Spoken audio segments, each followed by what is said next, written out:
I have to take just a moment to soak this in. It's as somebody who was mining in 2011 in my basement. I come from the basement dwelling era of Bitcoin and Bitcoin mining, and it's surreal. The events of the past few days and the events of today, the announcement we heard this just now, legislation on a strategic Bitcoin reserve being advanced in both House and the Senate. But also, it's amazing for me to see the activity of mining professionalized and finding its way in the world. I thought I would start by just, for a moment, reflecting on the reason why we're talking about mining at an event about a strategic Bitcoin reserve. And I think it's worth reviewing the principles that made that possible. Bitcoin is fair and open and transparent because all of it is issued through a competitive process anybody can participate in. You don't have to get Bitcoin from somebody who owns it or somebody who printed it for themselves. Nobody printed any of it for themselves. You can get it from nature. And in order to transaction in Bitcoin, you don't have to pay somebody who owns some Bitcoin to cross their land. You can, you pay a miner. And those miners, well, these maybe hold some Bitcoin, but they don't have to hold Bitcoin. And that's what makes that's what makes Bitcoin gold-like and have the kind of qualities that make it eligible for a reserve instrument. So I wanted to review that first of all. That's kind of looking back at the past and why we're here. But this panel is about it's about the future. As far as we've come with Bitcoin and mining, we're going much farther than we've come. And we're at an inflection point right now, and I want to get insights from these three who collectively represent, I don't know, something like 13% of the hash rate, global hash rate in Bitcoin, all American companies, to help us reflect on it. Bitcoin mining tethers the ledger of Bitcoin to the physical world, and that means it has real effects, real physical and economic effects in the world beyond what happens on the ledger. And those are not easy to foresee. I did not foresee them in 2011, not at all. I didn't see this. But the people who are working closest to it do see it happening. I wanted to start with you, Jason. Well, the title of our session is American Energy Dominance, Bitcoin AI and American Energy Dominance. How does Bitcoin promote energy dominance? We use a lot of energy, something like 0.7% of the electricity in the world. How does that help our quest for energy dominance rather than hurt it by using a scarce resource?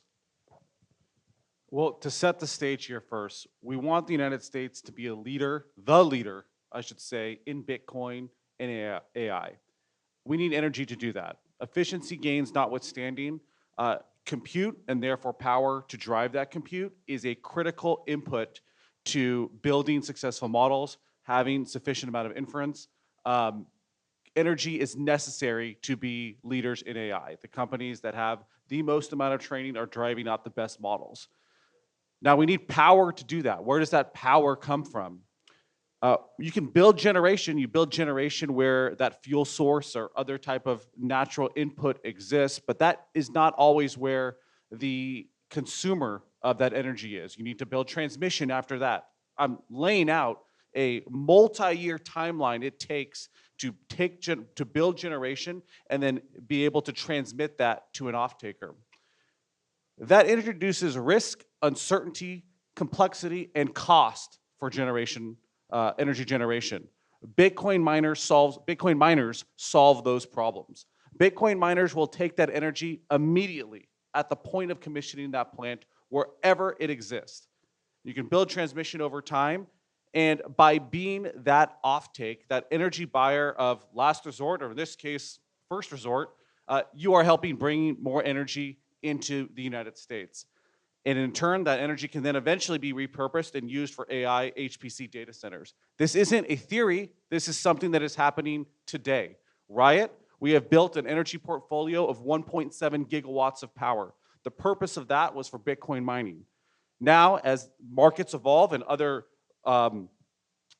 uses for that power emerge, What was previously stranded energy is now very highly valuable energy that data center developers and AI HPC companies are interested in using for driving their purposes. So we're seeing this dynamic happen already. And by having these flexible loads like Bitcoin miners that will come in there and take energy wherever it is available, we are driving more energy infrastructure in the form of generation, in the form of transmission, and that is how the United States achieves energy dominance. Thanks, Jason. I wanted to turn it to you, Fred. Um, you've talked about there being islands of power, like as if we're on this vast sea and we have stranded bits of power generation. How does Bitcoin address that? How are you addressing it at Marathon? So Bitcoin is the ultimate dispatchable load. Power generators want base load consumption. Why do they want base load? Because they then don't have to regulate their production of energy to meet the base load. And Bitcoin mining can shut down their facilities, their operations in minutes, and then ramp them back up, all driven by signals from the power grid. Islands of power are essentially stranded islands of energy generation. In the US, especially in places like West Texas, there was a huge overbuild of renewable energy that is basically wind and solar. It's intermittent. And the problem, as Jason pointed out, is there's a lack of transmission to get that to consumers. And there's so much power abundance, energy abundance in the middle of the day that at times you have negative pricing of energy. And so there are electrons being wasted every single day. Those are islands of power. And Marathon is one of the first miners actually bought a wind farm in West Texas so that we can consume that energy whenever an electron is being produced, so no electron is wasted. Duke University just published a study a few weeks ago, essentially stating that the US power grid today has additional capacity of about 70 plus gigawatts of power, more than enough for the 48 gigawatts of power the AI industry needs, if only they can dispatch the load 5% of the time. Think about that. We have enough power to power all of the AI that we have projected to build over the next few years, if only we can dispatch the load. And that's not something AI typically does today. But Bitcoin miners do that extremely well. And so in the meantime, while we're building out the infrastructure for AI and while we're building out the transmission, these very expensive data centers that take many years to build, Bitcoin miners can consume those islands of power that are lost and that are not being utilized. And this is not just in the US, but Bitcoin miners can go and do this internationally. And if US Bitcoin miners go internationally, that is also global hash rate that will still belong to the US and its allies. If you read between the lines as to what members of the executive branch are very focused on doing, which is the US acquiring sufficient global hash rate such that it can project power with global hash rate. It's the US and its allies, while American companies going abroad effectively are bringing that hash rate home. So not only are we looking to export dollars via digital currencies, stable coins, we're also looking to project power with Bitcoin and with global hash rate. And I believe that there are tons of islands of power that we can take advantage of all over the world, across the US and other places. Thanks, Fred. Zach, in the recent months, quarters, so many Bitcoin mining companies have pivoted to HPC and AI. As the hype around AI has built tremendous interest, and there's a need for power. There's a lot of panic about whether we'll have enough power to supply them.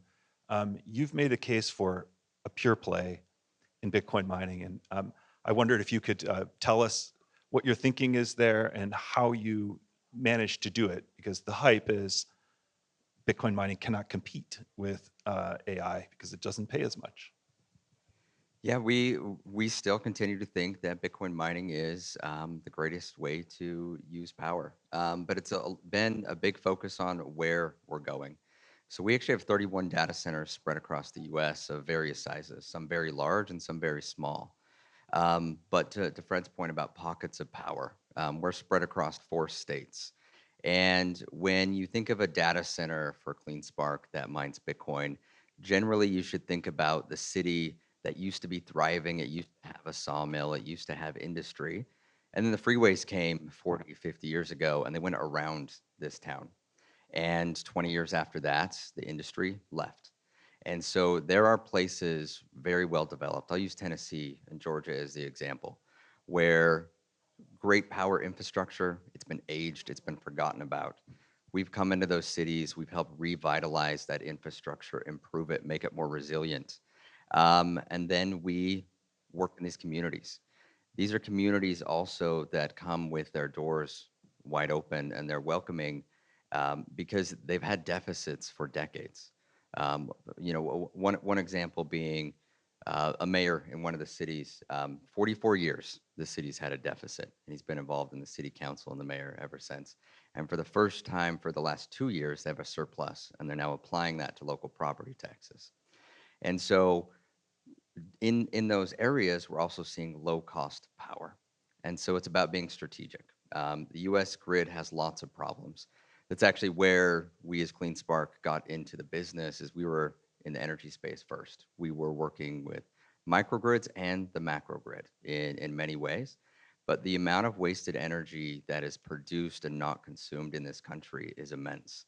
And we approach it with a think large mindset. We use the same concepts as very large data center operators use with central operating parameters that allow us to, again, we're a decentralized network. We didn't decentralize our locations while centralizing operations. So again, we think that Bitcoin mining, at CleanSpark as America's Bitcoin miner, we think that there's no better place to do it from here.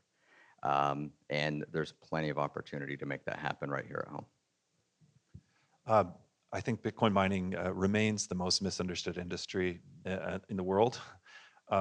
It's hard to understand, I think, for most people, how something that uses a lot of power can help us build out power infrastructure, can help us pave the way for other forms of compute power usage, bring money to communities that didn't have it, bring jobs to communities that didn't have it. But you guys are doing all of that, and you see it firsthand. What are the challenges you faced? I've heard you say, Fred, we had headwinds, now we have a tailwind in a regulatory way. Donald Trump has said he wants all the Bitcoin to be mined in America. I think we can all agree that would be contrary to the security of Bitcoin. But nevertheless, it's fresh and encouraging to hear. What holds you back? What holds you back right now? What's like the one thing, this is for each of you, that you'd like to see change so that you could, advance the energy dominance of America more easily?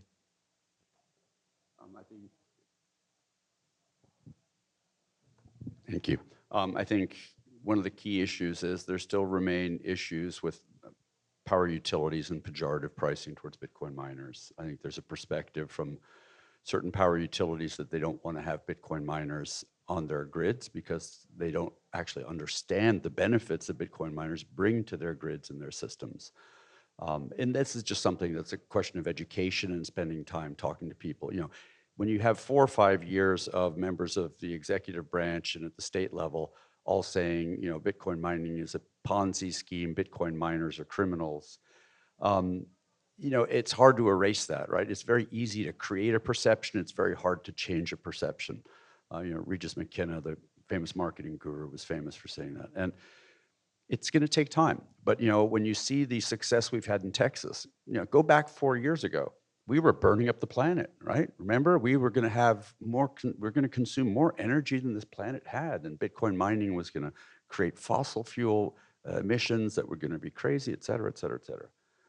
Well, Texas is a success story. North Dakota is a success story. Nebraska is doing really well. Ohio is starting to do really well.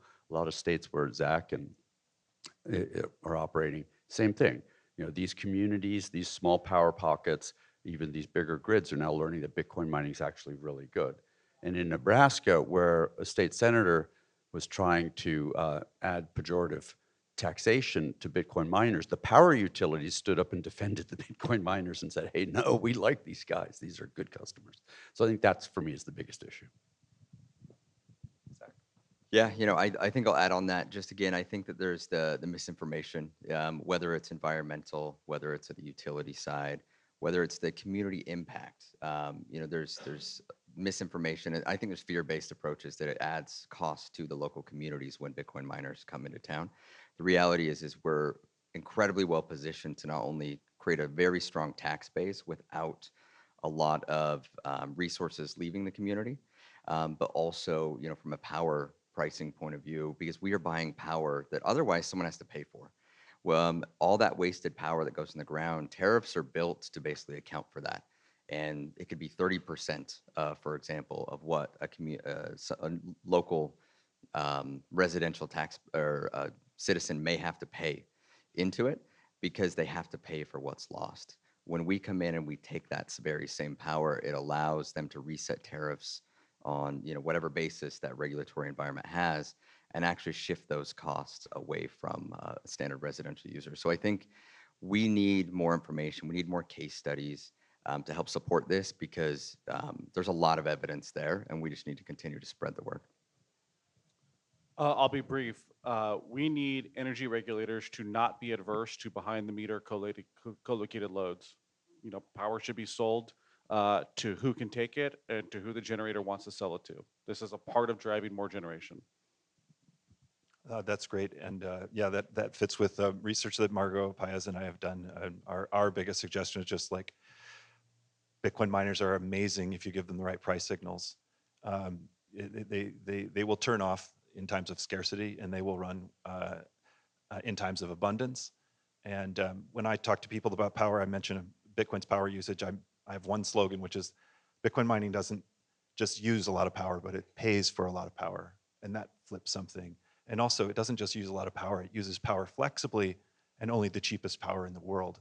And if you just ask yourself the question, would it be really bad to have something use 1% of the world's electricity if it only used the cheapest 1% at the times it was cheapest anywhere in the world? You get people thinking. All right, thanks everybody, and thanks to this panel.